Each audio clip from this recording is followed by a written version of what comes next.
വിശ്വാസ പരിശീലനം മാറ്റം അനിവാര്യമോ എന്ന പുസ്തകത്തിന്റെ പ്രകാശനം ഓഗസ്റ്റ് 10 അങ്കമാലി സുബോധന പാസ്റ്റർ സെന്ററിൽ നടന്നു. പണ്ഡിതനും വാഗ്മിയും എഴുത്തുകാരനും സത്യദീപത്തിന്റെ മുൻ എഡിറ്ററുമായ ഡോക്ടർ പോൾ തേലക്കാട്ട് പ്രകാശനം നിർവഹിച്ചു.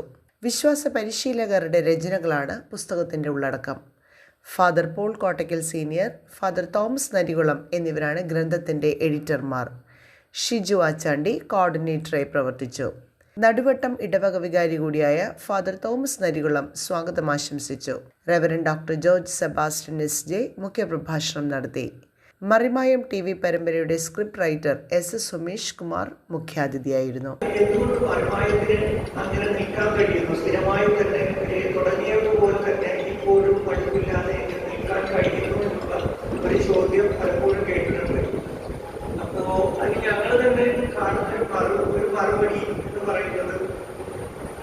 മറിമായം നമ്മൾ പേരിൽ പറയുമെങ്കിലും ഞങ്ങളങ്ങനെ മായം ചേർക്കാതെ പോവുക എന്നുള്ളതാണ്. അത് സമൂഹത്തിൻ്റെതായ മറിമായത്തിൽ കാണിക്കുമ്പോഴും ആ മറിമായത്തിൽ മായം ചേർക്കാതിരിക്കുക എന്നുള്ളതാണ്. അപ്പോ മറിമായം ഒരിക്കലും ഒരു ഹാസ്യ പരിപാടിയല്ല, ഇതിൽ നർമ്മമുണ്ട്. അതായത് ജീവിതബന്ധിയായിട്ടുള്ള അല്ലെങ്കിൽ ജീവിതവുമായി അടുത്ത് നിൽക്കുന്നത് കൊണ്ട് ജീവിതത്തിൻ്റെതായിട്ടുള്ള എത്ര കടുത്ത യാഥാർത്ഥ്യങ്ങളെയും നർമ്മത്തിന്റെ മേൽമൊഴിയോടെയാണ് അവതരിപ്പിക്കുന്നത്.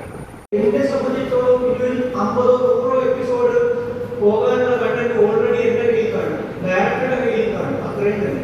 കാരണം എന്തുകൊണ്ടെന്ന് ചോദിച്ചാൽ നമ്മുടെ ഈ സാധാരണ മനുഷ്യരെ നിരീക്ഷിക്കുമ്പോൾ അവരിൽ നിന്നും കിട്ടുന്ന അറിവുകളാണ് നമ്മുടെ മറിമായമായിട്ട് വരുന്നത്. അവർക്ക് പറയുവാൻ ആഗ്രഹമുള്ള കാര്യങ്ങളാണ് നമ്മൾ പറയുന്നത്. ഞാനെന്ന് പറയുന്ന എഴുത്തുകാരൻ അല്ലെങ്കിൽ സിദ്ധാർത്ഥൻ പറഞ്ഞ എഴുത്തുകാരന്റെ മനസ്സിൽ രൂപപ്പെടുന്നു, അല്ലെങ്കിൽ വിധു എന്ന് പറയുന്ന ഡയറക്ടറുടെ മനസ്സിൽ രൂപപ്പെടുന്നു. ഞങ്ങൾ നമ്മൾ ഷെയർ ചെയ്യും. അതായത് ആദ്യം എന്റെ മനസ്സിൽ ഒരു ഐഡിയ വന്നു, ഒരു കൺസെപ്റ്റ് വന്നു, അല്ലെങ്കിൽ ഒരു തോട്ട് വന്നു, ഞാൻ വിധുവായിട്ട് ഷെയർ ചെയ്യും. അപ്പം ഇതിന് ആ സബ്ജക്റ്റിനെ സംബന്ധിച്ച് വിധു ചിലപ്പോൾ അത് എടുക്കും, ചിലപ്പോൾ അത് മാറ്റി വെക്കും. മിഥുന് ഇഷ്ടപ്പെട്ടാൽ മാത്രമേ മിഥുൻ അത് സ്വീകരിക്കുള്ളൂ. അവിടെ ഒന്നാമത്തെ സോർട്ടിങ് നടക്കുന്നുണ്ട്. രണ്ടാമതെന്ന് പറഞ്ഞാൽ പിന്നീട് ഞങ്ങൾക്ക് രണ്ടുപേർക്കും ഇഷ്ടപ്പെടും. 1000-ഓളം എപ്പിസോഡുകൾ പറയാവുന്നു. ഇതിലെന്തെങ്കിലും മാറ്റങ്ങൾ നമ്മുടെ കമ്മ്യൂണിറ്റി ഈ സമൂഹത്തിൽ വളർത്തി എടുത്തു എന്ന് നിങ്ങൾക്ക് പറയാൻ കഴിയും? മാറ്റം ഉണ്ടായി എന്ന് തോന്നാറുണ്ട് പല കാര്യങ്ങളും. സർക്കാർ ഓഫീസുകളിലെ ജീവനക്കാരുടെ പെരുമാറ്റത്തിൽ ഒരു മാറ്റം ഉണ്ടായതായിട്ട് തോന്നാറുണ്ട്.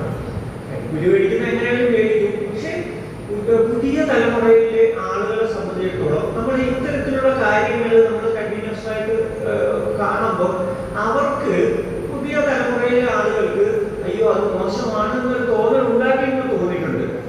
News desk, കൊച്ചിവട്ടം.